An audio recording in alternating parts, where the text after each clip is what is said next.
എല്ലാവർക്കും നമസ്കാരം. ഞാൻ സിംഗപ്പൂരിൽ പോയിട്ട് അവിടുത്തെ ഡയറ്റിനെ കുറിച്ച് പറയാമെന്ന് പറഞ്ഞു. അവിടെ ചെന്ന് ഞാൻ നോക്കിയപ്പോൾ അവിടുത്തെ ഡയറ്റ് എല്ലാം ഹൈ കാർബ് തന്നെയാണ്. പക്ഷേ അവർക്ക് വളരെയധികം എക്സസൈസ് കൂടുതലുണ്ട്. എല്ലാവരും നടക്കും, ഒരുപാട് നടന്ന്. അവിടെ കാറിനൊക്കെ ഭയങ്കര ഡ്യൂട്ടിയാണ്. നമ്മൾ കാറൊക്കെ വാങ്ങിച്ചാൽ ഒരുപാട് ടാക്സ് കൊടുക്കണം, റോഡ് ടാക്സ് ആയിട്ടും കാറിൻ്റെ ടാക്സ് ആയിട്ടും. അവർ എൻകറേജ് ചെയ്യുന്നത് ബസ്സും MRT മെട്രോ റെയിലുമാണ് നമ്മൾ യൂസ് ചെയ്യാൻ. അത് വളരെ സൗകര്യപ്രദമായിട്ട് വീൽ ചെയർ വരെ കയറ്റാനും ഇറക്കാനും ഉള്ള സൗകര്യത്തിലാണ് ഈ ബസ്സുകളൊക്കെ ഉള്ളത്. അതുകൊണ്ട് ആളുകളെല്ലാം majority of the people they prefer these kind of transport. അപ്പോൾ ബസ് സ്റ്റോപ്പിലേക്കും ഓഫീസ് സ്ഥലത്തേക്ക് ബസ് സ്റ്റോപ്പിൽ നിന്നും അല്ലെങ്കിൽ വീട്ടിലേക്കും പിന്നെ കടയിൽ പോകാനൊക്കെ അവർ നടക്കാവുന്ന ദൂരങ്ങളെല്ലാം അവർ നടക്കുകയാണ് ചെയ്യുന്നത്. ഞാൻ അവിടെ പോയിട്ട് അവിടുത്തെ എനിക്ക് എല്ലാം ഒന്നും ടേസ്റ്റ് ചെയ്യാനുള്ള സമയമൊന്നും ഇല്ലായിരുന്നു. പക്ഷേ ഹൈ കാർബ് ഡയറ്റ് തന്നെയാണ് ഞാൻ കഴിച്ചത്. അതും ഞാൻ സാധാരണ കഴിക്കുന്നതിൽ കൂടുതൽ കഴിച്ചു. കാരണം എല്ലാ ഐറ്റമും ടെസ്റ്റ് ചെയ്ത് നോക്കാൻ വേണ്ടിയാണ് ഞാൻ എല്ലാം കഴിച്ചത്. അങ്ങനെ കഴിച്ചു കഴിഞ്ഞപ്പോൾ എൻ്റെ ഷുഗർ 190 വരെ 1.5 മണിക്കൂറിൽ കൂടി. പക്ഷേ പഴയതിൽ നിന്ന് പണ്ടായിരുന്നെങ്കിൽ അത് 240 എത്തിയേനെ. അതുമാത്രമല്ല, ഈ നടപ്പ് ഞാനും ചെയ്തു. കഴിക്കുന്നതിന് മുമ്പും കഴിക്കുന്നതിന് ശേഷവും ധാരാളം നടന്നു.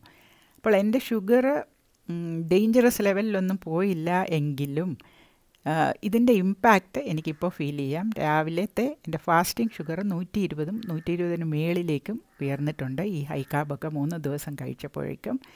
അതുകൊണ്ട് ഞാനിപ്പോൾ ബ്രേക്ക്ഫാസ്റ്റ് സ്കിപ്പ് ചെയ്യാം എന്ന് വിചാരിക്കുന്നു. അതുപോലെ കുറേ കൂടെ ടൈറ്റർ കൺട്രോൾ ഓവർ കാർബ്സ് ചെയ്യാമെന്ന് വിചാരിക്കുന്നു.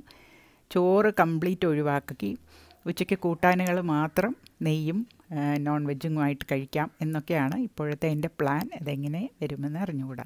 അപ്പോൾ ഞാനിപ്പോൾ പറയാൻ വരുന്നത്, ഞാൻ വേറെ ഒരു കീറ്റോ ഡയറ്റ് കണ്ടു. അത് എറിക് വെസ്റ്റ്മാൻ എന്ന് പറയുന്ന ആൾ 2014 കൊണ്ടുവന്നതാണ്, ഡയബറ്റിസ് കൺട്രോളിനും വെയിറ്റ് ലോസിനും. അതിനെക്കുറിച്ച് ഞാൻ അടുത്ത വീഡിയോയിൽ പറയാം. ഇപ്പോൾ ഞാൻ പറയാൻ ഉദ്ദേശിക്കുന്നത് ഇതുവരെ ഞാൻ പറഞ്ഞ കാര്യങ്ങളുടെ കുറിച്ചുള്ള ഒരു ബ്രീഫ് വീഡിയോ ആണ്. ഇതിൽ എനിക്ക് പറയാനുള്ളത്, നമ്മൾ ഡയറ്റ് തുടങ്ങുന്നതിന് മുമ്പ് നമ്മളൊരു ഹെൽത്ത് അസസ്മെൻ്റ് എടുത്ത് നമുക്ക് എന്തൊക്കെ കുഴപ്പങ്ങളുണ്ട് അല്ലെങ്കിൽ നമ്മുടെ സ്റ്റേറ്റ് ഓഫ് ഹെൽത്ത് എങ്ങനെയാണ് എന്ന് കണ്ടുപിടിക്കണം. അതിനുശേഷം നമ്മളുടെ ഈ ഡയറ്റിൽ പോകാനുള്ള ഗോൾ എന്താണ് എന്ന് നമ്മൾ തീരുമാനിക്കണം. വെയിറ്റ് ലോസ് ആണെങ്കിൽ എത്ര കിലോ വെയിറ്റ് കുറയ്ക്കണം, നമ്മളുടെ ഐഡിയൽ വെയിറ്റ് എത്രയാണ് എന്ന് നമ്മൾ നിശ്ചയിക്കണം. അല്ല, ഡയബറ്റിസ് കൺട്രോൾ ആണെങ്കിൽ നമ്മൾക്ക് എന്താണ് ഉദ്ദേശം? നമ്മുടെ ഡയബറ്റിസ് മെഡിക്കേഷനിൽ നിന്ന് നമ്മൾ പുറത്തു വരാനാണ് ഉദ്ദേശം. അതിലും വെയിറ്റ് ലോസ് ഇൻവോൾവ് ആണ്. എൻ്റെ ഉദ്ദേശം എൻ്റെ ഇൻസുലിൻ നിർത്തുക എന്നായിരുന്നു. ഇൻസുലിനും മെറ്റ്ഫോമിനും ഞാൻ നിർത്തി. മെറ്റ്ഫോമിൻ നിർത്തിയത് വെയിറ്റ് കുറഞ്ഞു വരുന്നത് കൊണ്ടാണ്. അപ്പോൾ ഇതാണ് നമ്മൾ ആദ്യം ചെയ്യേണ്ടത്. രണ്ടാമത്, നമ്മൾ കീറ്റോസിസിൽ പല വിധങ്ങളിൽ നമുക്ക് വെയിറ്റ് ലോസ് ചെയ്യാം, പല വിധങ്ങളിൽ ഡയബറ്റിസ് കൺട്രോൾ ചെയ്യാം. അതിൽ ഏത് രീതിയിലാണ് നമ്മളിത് ചെയ്യേണ്ടത് എന്ന് നമ്മൾ നിശ്ചയിക്കണം. ആദ്യം കുറച്ച് ദിവസത്തേക്ക് നമ്മളൊരു കീറ്റോ ഡയറ്റിലോ വളരെ റെസ്ട്രിക്റ്റഡ് ഡയറ്റിൽ പോയാൽ വളരെ വേഗം നമുക്ക് ഇതിൻ്റെ റിസൾട്ട് കിട്ടും. നമ്മൾ ഈ ഡയറ്റ് ഏതാണ് എന്ന് തിരഞ്ഞെടുക്കുന്നത് നമ്മുടെ ഗോൾ അനുസരിച്ചാണ്. അത് തിരഞ്ഞെടുക്കുമ്പോൾ അത് നമ്മളെ കൊണ്ട് തുടർന്ന് കൊണ്ടുപോകാൻ ഒക്കുമോ എന്നുള്ളത് നമ്മൾ ശ്രദ്ധിക്കണം. നമ്മളത് തുടങ്ങുകയും പിന്നെ 2 ദിവസം കഴിയുമ്പോൾ മാറുകയും പിന്നെ 2 ദിവസം ചെയ്യുക, അങ്ങനെ ചെയ്താൽ ഒരു ഫലവും ഉണ്ടാകുകയില്ല. അത് നമ്മൾ അത് ചിലപ്പോൾ നമുക്ക് ഹാം ചെയ്യുകയും ചെയ്യും. നമ്മൾ കണ്ടിന്യൂസ് ആയിട്ട് കുറേ കാലമെങ്കിലും കൊണ്ടുപോകണം. പിന്നെയും നമുക്ക് റെസ്ട്രിക്റ്റഡ് കാർബ് ഡയറ്റ് തന്നെയാണ്. പക്ഷേ കാർബ്സ് പൂർണ്ണമായിട്ട് ഒഴിവാക്കേണ്ടി വരികയില്ല എന്ന് എനിക്ക് തോന്നുന്നു. നമ്മളുടെ ഗോൾ റീച്ച് ചെയ്ത് കഴിഞ്ഞാൽ അല്പം കാർബ് നമുക്ക് ആഡ് ചെയ്യാം. അഥവാ വല്ലപ്പോഴും കാർബ്സ് കൂടുതൽ കഴിക്കേണ്ടി വന്നാൽ, വളരെ rare occasions, once in a month ഒക്കെ കഴിക്കേണ്ടി വന്നാൽ അടുത്ത ദിവസം അത് ഫാസ്റ്റിങ്ങിലൂടെ അത് കോമ്പൻസേറ്റ് ചെയ്യാമെന്നാണ് എനിക്ക് ഇപ്പോൾ എൻ്റെ അറിവനുസരിച്ച് പറയാനൊക്കുന്നത്. അപ്പോൾ നമ്മൾ ഏത് മോഡാണ് തിരഞ്ഞെടുക്കുന്നത്? നമുക്ക് വേറെ കുഴപ്പമൊന്നുമില്ല. വെയിറ്റ് ലോസ് മാത്രമാണെങ്കിൽ നമ്മൾക്ക് ഇൻ്റർമീഡിയൻറ്റ് ഫാസ്റ്റിംഗ് കൊണ്ട് തന്നെ വെയിറ്റ് ലോസ് ഉണ്ടാക്കാൻ സാധിക്കും. അതായത് ഏതെങ്കിലും ഒരു മീൽ സ്കിപ്പ് ചെയ്യുക, അല്ലെങ്കിൽ നമ്മളുടെ ദീക്ഷിത് എന്ന് പറഞ്ഞ ഡോക്ടർ പറഞ്ഞതുപോലെ ഈറ്റിംഗ് ട്വൈസ് എ ഡേ, നമ്മൾ കഴിച്ചുകൊണ്ടിരുന്നത് കഴിച്ച് 2 മീലാക്കി ചുരുക്കുക. അത് മോർണിംഗ് മീലിൽ കൂടുതലും രാവിലത്തെ മീലിൽ രാത്രിയിലത്തെ സന്ധ്യക്കത്തെ മീലിൽ കുറവുമായിട്ട് കഴിച്ച് വെയിറ്റ് ലോസ് വന്ന ആളുകളുടെ കാര്യം ഫേസ്ബുക്കിലുണ്ട്, അത് പരീക്ഷിച്ച് നോക്കാം. അതിൽ നമ്മൾ കഴിക്കുന്ന ഭക്ഷണം ലോ കാർബ് ആണെങ്കിൽ, അതായത് അധികം നമ്മൾ ചോറ് ചപ്പാത്തി അങ്ങനെയുള്ള ഡയറക്റ്റ് സ്റ്റാർച്ചി ഫുഡ് കുറയ്ക്കുകയാണെങ്കിൽ തന്നെ നമുക്ക് വെയിറ്റ് ലോസ് വരും. നമ്മൾ ഈ 3 നേരം കഴിക്കുന്നതിൽ സ്റ്റാർച്ച് രണ്ടാമത്തെ രീതി 3 നേരം കഴിക്കുന്നതിൽ സ്റ്റാർച്ച് ഒഴിവാക്കുകയോ വളരെയധികം കുറയ്ക്കുകയോ, സ്റ്റാർച്ച് ഓർ കാർബോഹൈഡ്രേറ്റ്സ് ഒഴിവാക്കുകയോ വളരെയധികം കുറയ്ക്കുകയോ ചെയ്താൽ തന്നെ പിന്നെയും നമുക്ക് വെയിറ്റ് ലോസ് ഉണ്ടാകും. അത് അങ്ങനെ കുറയ്ക്കുമ്പോൾ എങ്ങനെ വെയിറ്റ് ലോസ് ഉണ്ടാകുമെന്ന് വെച്ചാൽ, നമ്മളിപ്പോൾ ചോറ് നിർത്തി കൂട്ടാൻ മാത്രം കഴിക്കുന്നു, നമ്മൾ അല്ലെങ്കിൽ ഇഡ്ഡലി ദോശയൊക്കെ നിർത്തി മുട്ട മാത്രം കഴിക്കുന്നു. ഇങ്ങനെ ചെയ്യുമ്പോൾ നമ്മൾക്ക് നമ്മുടെ കാലറി കോമ്പൻസേറ്റ് ചെയ്യാൻ ബുള്ളറ്റ് കോഫി പോലെയുള്ള സാധനങ്ങൾ കഴിച്ച് ഫാറ്റ് കൂട്ടാനാണ് നമ്മുടെ ജെയ്സൺ ഫങ്ങിൻ്റെയൊക്കെ ഇൻസ്ട്രക്ഷൻസ്. പക്ഷേ എന്തൊക്കെ പറഞ്ഞാലും നമ്മൾ കോൺഷ്യസ് ആയിട്ട് ഒരുപാട് ബട്ടറൊക്കെ വാരി തിന്നില്ലെങ്കിൽ നമ്മൾക്ക് കാലറി ഡെഫിസിറ്റ് തന്നെ വരും. എൻ്റെ കേസിലൊക്കെ അങ്ങനെയായിരുന്നു. എനിക്ക് ഈ ബുള്ളറ്റ് കോഫിയൊന്നും എൻ്റെ വായിലെ ഗ്രീസി ഫീലിങ്ങൊന്നും ഇഷ്ടപ്പെടാത്തത് കൊണ്ട് ഞാനതൊന്നും ഉപയോഗിച്ചില്ല. അപ്പോൾ എനിക്കൊരു ഡെഫിസിറ്റ് കാലറി ഡയറ്റാണ് ഞാൻ റെസ്ട്രിക്റ്റഡ് കാർബ്സ് ചെയ്തപ്പോൾ വന്നത്. അപ്പോൾ ആ ഡെഫിസിറ്റ് കൊണ്ടും വളരെ വേഗത്തിൽ നമുക്ക് വെയിറ്റ് ലോസ് ഉണ്ടാകും. അപ്പോൾ അങ്ങനെ രണ്ടാമത്തെ കാര്യം കാർബ്സ് കുറയ്ക്കുക. ആദ്യത്തെ കാര്യം ഇൻ്റർമിറ്റൻറ്റ് ഫാസ്റ്റിംഗ്, രണ്ടാമത് കാർബ്സ് കുറയ്ക്കുക, മൂന്നാമത് നമുക്ക് ചെയ്യാവുന്ന കാര്യമാണ് ഈ കീറ്റോ ഡയറ്റ്. അത് ഫസ്റ്റ് പ്രയോറിറ്റി ആയിട്ട് നിങ്ങൾക്ക് ചെയ്യാനുള്ള മനക്കെട്ടിയും ഒക്കെ ഉണ്ടെങ്കിൽ കീറ്റോ ഡയറ്റിലേക്ക് ഫസ്റ്റ് പോയാൽ നിങ്ങൾക്ക് വളരെ എളുപ്പം അതിൻ്റെ റിസൾട്ട് കിട്ടും. ആ കീറ്റോ ഡയറ്റ് തന്നെ 2 തരമുണ്ട്. ഒന്ന് നമ്മുടെ ജെയ്സൺ ഫങ്ങിൻ്റെ, അത് ആവുമ്പോൾ അതിനെക്കുറിച്ചുള്ള എല്ലാ ഡീറ്റെയിൽസും അതെങ്ങനെ ചെയ്യണമെന്നും ഒക്കെ ധാരാളം വീഡിയോസ് ഉണ്ട്. രണ്ടാമത്തേത് എറിക് വെസ്റ്റ്മാനിൻ്റെ ഡയറ്റ്. അപ്പോൾ ഈ 3 വിധങ്ങളിലും നമുക്ക് വെയിറ്റ് ലോസ് കൊണ്ടുവരാം. Carbohydrate, intermittent fasting, carbohydrate restriction, keto diet. പിന്നെ ഇതെല്ലാം കമ്പൈൻ ചെയ്ത് നമുക്ക് കീറ്റോ ഡയറ്റ് പോകുമ്പോൾ ദർ ഇസ് ഓട്ടോമാറ്റിക്കലി അവിടെ റെസ്ട്രിക്റ്റഡ് കാർബ്സ് ആണ്, ഡയറക്റ്റ് കാർബ്സ് ഇല്ല. പിന്നെ നമ്മൾ ഇൻ്റർമിറ്റൻറ്റ് ഫാസ്റ്റിംഗ് ഇൻ്റർമിറ്റൻറ്റ് ഫാസ്റ്റിങ്ങും കീറ്റോയും കൂടെ കമ്പൈൻ ചെയ്യുമ്പോൾ വളരെ വേഗം ഉണ്ടാകും. അല്ലെങ്കിൽ റെസ്ട്രിക്റ്റഡ് കാർബും ഇൻ്റർമിറ്റൻറ്റ് ഫാസ്റ്റിങ്ങും കൂടെ ചെയ്താലും വളരെ വേഗമുണ്ടാകും. ഇത് ഞാൻ 3ആയിട്ട് പറഞ്ഞതിൻ്റെ കാര്യം എല്ലാ ആളുകൾക്കും ഇതെല്ലാം കമ്പൈൻ ചെയ്തൊക്കെ ചെയ്യാൻ സാധിച്ചു എന്ന് വരികയില്ല. പലർക്കും ഇതൊക്കെ പ്രയാസമായിട്ട് തോന്നും.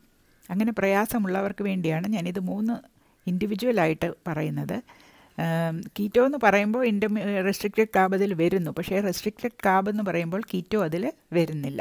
ഇൻ്റർമിറ്റൻറ്റ് ഫാസ്റ്റിംഗ് നമുക്കത് തന്നെയായിട്ട് ചെയ്യാം, ദീക്ഷിതിൻ്റെ പറഞ്ഞതുപോലെ. പക്ഷേ കീറ്റോയുടെ കൂടെ ഇൻ്റർമിറ്റൻറ്റ് ഫാസ്റ്റിംഗ് ചെയ്താൽ ഫാസ്റ്റായിട്ട് റിസൾട്ട് കിട്ടും. പിന്നീട് വേറെ ഒരു ഇതൊന്നും വയ്യ എന്നുള്ള ധാരാളം ആളുകളുണ്ട്. ഇതെല്ലാം വളരെ പ്രയാസമാണെന്ന് ചിന്തിക്കുന്ന ആ ആളുകൾ അവർ കഴിക്കുന്ന സ്റ്റാർച്ച്, അതായത് ചപ്പാത്തി ആണെങ്കിലും ഇഡ്ഡലി ആണെങ്കിലും ദോശയാണെങ്കിലും അതിൻ്റെ നമ്പർ കുറയ്ക്കുക, അതിൻ്റെ ക്വാണ്ടിറ്റി കുറയ്ക്കുക, അതിന് പകരം ഒരു മുട്ടയോ മറ്റോ കഴിക്കുക ചെയ്താൽ റെസ്ട്രിക്റ്റഡ് കാർബ് ഞാൻ കൊണ്ടുവന്നത് അത്ര ലെവൽ കുറയ്ക്കാതെ കുറച്ചാൽ തന്നെ അവർക്ക് വ്യത്യാസം വരും. പിന്നെ ഒരു വഴിയാണ് ഫുഡ് ഓർഡർ. നമ്മൾ കഴിക്കുന്ന ഫുഡിൻ്റെ ഓർഡർ സ്ഥിരമായിട്ടും എല്ലാ മീലിലും ആദ്യം പ്രോട്ടീനും വെജിറ്റബിളും പ്രോട്ടീനും കഴിച്ചിട്ട് പിന്നീട് കാർബോഹൈഡ്രേറ്റ് കഴിക്കുമ്പോൾ നമ്മൾ കഴിക്കുന്ന നമ്മുടെ വിശപ്പിൻ്റെ ആധിക്യം കുറഞ്ഞിരിക്കും. വളരെയധികം ഫില്ലിംഗ് ആണ് ഈ പ്രോട്ടീൻസ്. എറിക് വെസ്റ്റ്മാൻ്റെ ഡയറ്റിൽ അതാണ് അദ്ദേഹം പ്രോട്ടീൻ റെസ്ട്രിക്റ്റ് ചെയ്യാത്തത്, ഫാറ്റും റെസ്ട്രിക്റ്റ് ചെയ്യാത്തത്. അദ്ദേഹം പറയുന്ന സെഷൈറ്റി എന്ന് പറയും. സെഷൈറ്റി നമുക്ക് തൃപ്തി വരാൻ വളരെ എളുപ്പമുള്ളതാണിത്. കഴിച്ച് കഴിയുമ്പോൾ നമുക്ക് വയറ് നിറയും. അപ്പോൾ നമ്മൾ പിന്നെ കാർബ് കഴിക്കാൻ ആ ഹാബിറ്റ് കൊണ്ട് നമ്മൾ കഴിക്കുമ്പോൾ അതിൻ്റെ ക്വാണ്ടിറ്റി കുറഞ്ഞിരിക്കും. അപ്പോൾ ഈ വിധങ്ങളിൽ ഏത് വിധം നമ്മളുടെ ഗോൾ സെറ്റ് ചെയ്തിട്ട് ഇതിലേതേലും ഒരു വിധം നമ്മൾ തിരഞ്ഞെടുത്ത് നമ്മൾക്ക് സസ്റ്റെയിൻ ചെയ്യാവുന്നതായിരിക്കണം തിരഞ്ഞെടുത്തിട്ട് വേണം നമ്മൾ ഈ ഡയറ്റിലേക്ക് എൻറ്റർ ചെയ്യാൻ, ഡയറ്റ് തുടങ്ങുമ്പോൾ ഏതാണ് തുടങ്ങുന്നത് എന്നുള്ള കോൺഷ്യസ് ആയിട്ട് അത് സസ്റ്റെയിൻ ചെയ്തുകൊണ്ട് പോകാൻ ഒക്കുമോ എന്ന് നോക്കി അത് സസ്റ്റെയിൻ ചെയ്തുകൊണ്ട് പോകണം. അങ്ങനെ പോയി നമ്മുടെ ഗോൾ എത്താറാകുമ്പോൾ നമ്മൾക്ക് കുറച്ചൊക്കെ, അല്ലെങ്കിൽ ഗോൾ എത്തിക്കഴിയുമ്പോൾ, അല്ലെങ്കിൽ ഗോൾ കഴിഞ്ഞിട്ട് ഇച്ചിരി മുമ്പോട്ട് പോയാൽ കുറച്ച് ഇത് റിലാക്സ് ചെയ്യാം, അല്പം റിലാക്സ് ചെയ്ത് നമുക്ക് കണ്ടിന്യൂ ചെയ്യാം. ഇപ്പോൾ എൻ്റെ ഗോള് എനിക്ക് ഇൻസുലിൻ നിർത്തലായിരുന്നു. അത് നിർത്തി. ഇനി എനിക്ക് HbA1c ഒക്കെ ചെയ്യണം, ഒരാഴ്ച കഴിയട്ടെ എന്ന് വിചാരിക്കുന്നു. കാരണം ഇപ്പോൾ ഹൈ കാർബൊക്കെ കഴിച്ചിട്ട് പോയി നോക്കിയാൽ കുറച്ച് ഡിസ്റ്റോർട്ടഡ് ആയിട്ടിരിക്കും. അപ്പോൾ ഈ നമ്മൾ ഈ HbA1c ഒക്കെ മെയിൻറ്റെയിൻ ചെയ്ത് കൊണ്ട് പോകണമെങ്കിൽ പഴയ ഡയറ്റിലേക്ക് എനിക്ക് പോകാൻ പറ്റുകയില്ല. ഞാൻ എന്തായാലും ഒരു ലോ കാർബ് ഡയറ്റ് തന്നെ കഴിക്കണം. പക്ഷേ കീറ്റോയിൽ പോയിട്ടില്ല, കീറ്റോ ഇല്ലാതെ തന്നെ ഈ ലെവലെത്തി, കീറ്റോ ഇല്ലാതെ തന്നെ കണ്ടിന്യൂ ചെയ്യാം. ഇടയ്ക്കൊക്കെ ഇതുപോലെ വല്ലതും ചെയ്താൽ തിരിച്ച് ഇൻ്റർമീഡിയറ്റ് ഫാസ്റ്റിങ്ങോ അല്ലെങ്കിൽ വളരെയധികം റെസ്ട്രിക്റ്റഡ് കാലറിയുടെ കാർബ് ഡയറ്റൊക്കെ കഴിക്കേണ്ടി വരും. സോറി, ഇത് എനിക്ക് വേറെ ഒരു സംശയമുണ്ടായിരുന്നു. HbA1c 5 ആയാലും ഡയബറ്റിസ് റിവേഴ്സൽ എന്ന് പറയാൻ പറ്റുമോ? നമ്മൾ ഓറൽ ഗ്ലൂക്കോസ് ടോളറൻസ് ടെസ്റ്റ് ചെയ്യുമ്പോൾ അത് നോർമൽ ആയിരിക്കുകയില്ല. മിക്കവാറും ഡയബറ്റിക്സിന് അത് നോർമലാകാൻ ചാൻസ് കുറവാണ്. ഇത് ഓവർ വെയ്റ്റ് ആളുകൾക്കല്ല ഞാൻ പറയുന്നത്. ഓവർ വെയ്റ്റ് ആളുകൾക്കും ഹോർമോണൽ ഇംബാലൻസസ് ഉണ്ട്. അതാണ് അവരെ ഓവർ വെയ്റ്റ് ആക്കുന്നത്. അപ്പോൾ ആ ഇംബാലൻസിൻ്റെ ആ ഒരു ഇൻഹറൻറ്റ് ടെൻഡൻസി എല്ലാവരിലും ഉണ്ട്. ഇപ്പം എനിക്ക് ഈ ഡയബറ്റീസിൻ്റെ ഒരു ടെൻഡൻസി ഉണ്ട്. അപ്പോൾ ഞാൻ തിരിച്ച് പഴയതിൽ പോയാൽ എനിക്ക് ഡയബറ്റീസ് വരും എന്ന് മാത്രമല്ല, ഗ്ലൂക്കോസ് മെറ്റബോളിസം പെർഫെക്റ്റ്ലി നോർമൽ ആകുമോ എന്നുള്ളതിനെക്കുറിച്ച് ഡോക്ടേഴ്സ് ഒന്നും പറയുന്നില്ല. സാറ ഹോൾബർഗിൻ്റെ വീഡിയോയിൽ അവർ സ്പെസിഫിക് ആയിട്ട് പറയുന്നുണ്ട്. അത് ചിലർ അതിട്ട് കാണിക്കുന്നുണ്ട്. വീഗൻസൊക്കെ പറയുന്നുണ്ട് ഇതൊക്കെ ഒരു ചീറ്റിംഗ് ആണ്, കീറ്റോ ചീറ്റിംഗ് ആണെന്ന് പറയുന്നതിൽ അവർ പറയുന്നുണ്ട്. ഞങ്ങൾ പറയുന്നില്ല ഡയബറ്റിസ് ക്യൂർ എന്ന്, ഞങ്ങൾ പറയുന്നത് റിവേഴ്സൽ എന്നാണ്. റിവേഴ്സൽ എന്നുള്ള ഒരു ടേം ഡയബറ്റിക് അസോസിയേഷൻ പറയുന്നില്ല, അവർ റെമിഷൻ എന്ന് പറയുന്നത്. അപ്പോൾ ഈ റിവേഴ്സൽ എന്ന് പറയുമ്പോൾ നമ്മൾ ഒറിജിനൽ പൊസിഷനിലോ അതിൽ പുറകിലേക്കോ പോകും എന്ന് ഉള്ള ഒരു അഷ്വറൻസ് അവർ പറയുന്നില്ല. അവർ മരുന്നില്ലാതെയോ മരുന്ന് വളരെയധികം കുറച്ച് ഇൻസുലിൻ ഇല്ലാതെ ജീവിക്കാമെന്നേ അവർ പറയുന്നുള്ളൂ എന്ന് അവർ സ്പെസിഫിക് ക്വസ്റ്റ്യന് സ്പെസിഫിക് ആൻസറായിട്ട് സാറ ഹോൾബർഗ് പറയുന്നുണ്ട്. പക്ഷേ അവിടെ അവർ വേറെ ഒരു കാര്യം അവർ പറയുന്നത്, മെറ്റ്ഫോമിൻ നിർത്താൻ പാടില്ല, മെറ്റ്ഫോമിൻ എല്ലാവരും കണ്ടിന്യൂ ചെയ്യണം. Because there is A danger in this, disease തിരിച്ച് നമ്മളറിയാതെ തിരിച്ച് വരാനുള്ള ചാൻസ് ഉണ്ട്. അതുകൊണ്ട് മെറ്റ്ഫോമിൻ കഴിക്കണം എന്നാണ് സാറ ഹോൾബർഗ് പറയുന്നത്. പക്ഷെ ഞാനിപ്പോൾ മെറ്റ്ഫോമിൻ കഴിക്കുന്നില്ല. ഞാൻ വളരെ കോൺസ്റ്റൻ്റ് ആയിട്ട് എൻ്റെ ബ്ലഡ് ഷുഗർസൊക്കെ മോണിറ്റർ ചെയ്യുന്നുണ്ട്. ഫാസ്റ്റിങ്ങും പ്രോപ്പോസ്പ്രാൻഡിയൽ ഞാൻ വേറെ വല്ലതും കഴിച്ചാൽ ഇനിയിപ്പോൾ ഞാൻ അത് പതുക്കെ ഫാസ്റ്റിങ്ങും ബെഡ് ടൈമും മാത്രമോ അങ്ങനെ എൻ്റെ HbA1cയും ഫാസ്റ്റിങ്ങും മാത്രമോ ആയിട്ട് പതുക്കെ കുറച്ച് കൊണ്ടുവരാനാണ് ഉദ്ദേശം. അപ്പോൾ ഈ എൻ്റെ OGTT oral glucose tolerance test normal ആകുന്നതിനെക്കുറിച്ചുള്ള സംശയം അതുകൊണ്ട് എന്നെ സോൾവ് ചെയ്തു. അത് ഈ സാറ ഹോൾബർഗ് പറഞ്ഞു അതെങ്ങനെയായാലും നോർമൽ ആകുകയില്ല. എറിക് വെസ്റ്റ്മാൻ അതിനെക്കുറിച്ച് ഒന്ന് പറഞ്ഞിട്ടുണ്ട്. അദ്ദേഹം പറയുന്നത്, നിങ്ങൾ എന്തായാലും ഒരു റെഡ്യൂസ് കാർബ് ഡയറ്റാണ് കഴിക്കുന്നത്. 75 ഗ്രാം ഗ്ലൂക്കോസ് കലക്കി കുടിക്കുന്ന അത്രയും ഷുഗർ നിങ്ങൾ ഒരു മീലിലും കഴിക്കാൻ പോകുന്നില്ല. സത്യം, 1 ടീസ്പൂൺ ഷുഗർ 5 ഗ്രാമാണ് എന്ന് പറയുന്നു, നമ്മുടെ ടേബിൾ ഷുഗർ. അതിൽ പകുതി ഗ്ലൂക്കോസും പകുതി ഫ്രുക്ടോസുമാണ്.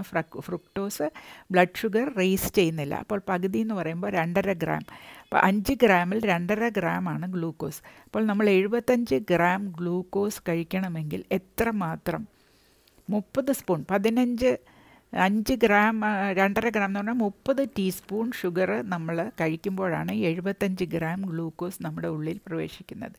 അപ്പോൾ നമ്മൾ ഒരു മീലിലും അങ്ങനെ കഴിക്കാൻ പോകുന്നില്ല എന്നുള്ളത് കൊണ്ട് ഈ OGTTയെക്കുറിച്ച് നിങ്ങൾ ബോദർ ചെയ്യണ്ട എന്നാണ് എറിക് വെസ്റ്റ്മാൻ പറഞ്ഞത്. അപ്പോൾ ഇത്രയുമാണ് ഞാൻ കമ്മ്യൂണിക്കേറ്റ് ചെയ്യാൻ ഉദ്ദേശിച്ചത്. ഡയബറ്റിസ് റിവേഴ്സൽ എന്ന് പറഞ്ഞാൽ തിരിച്ച് പഴയ ഡയറ്റിലേക്ക് പൂർണ്ണമായും പോകാൻ സാധിക്കുകയില്ല, എന്നാൽ പാർഷ്യലായിട്ട് നമ്മൾക്ക് ഗ്ലൂക്കോസ് കാർബ്സ് ടോളറേറ്റ് ചെയ്യാൻ പറ്റും. അത് സ്റ്റഡി എല്ലാ ദിവസത്തെ ഒരു റുട്ടീനായിട്ടല്ല, എന്നാൽ നമ്മൾക്കൊരാഗ്രഹം തോന്നുമ്പോൾ എവിടെയെങ്കിലും പോയി ഇച്ചിരി പായസമൊക്കെ കുടിക്കുന്നതിൽ കുഴപ്പമില്ലാത്ത ഒരവസ്ഥ, 200-ന് മേളിൽ പോകാത്തതും അല്ലെങ്കിൽ 180-ന് മേളിലും പോകാത്ത അവസ്ഥ വരും എന്നെനിക്ക് നല്ല നിശ്ചയമുണ്ട്. അത്രയുമാണ് ഞാൻ ഇന്ന് പറയാൻ ഉദ്ദേശിച്ചത്. എറിക് വെസ്റ്റ്മാൻ്റെ ഡയറ്റിനെ കുറിച്ചൊക്കെ ഇനി വരുന്ന വീഡിയോകളിൽ പറയാം. എല്ലാവർക്കും നന്ദി, നമസ്കാരം.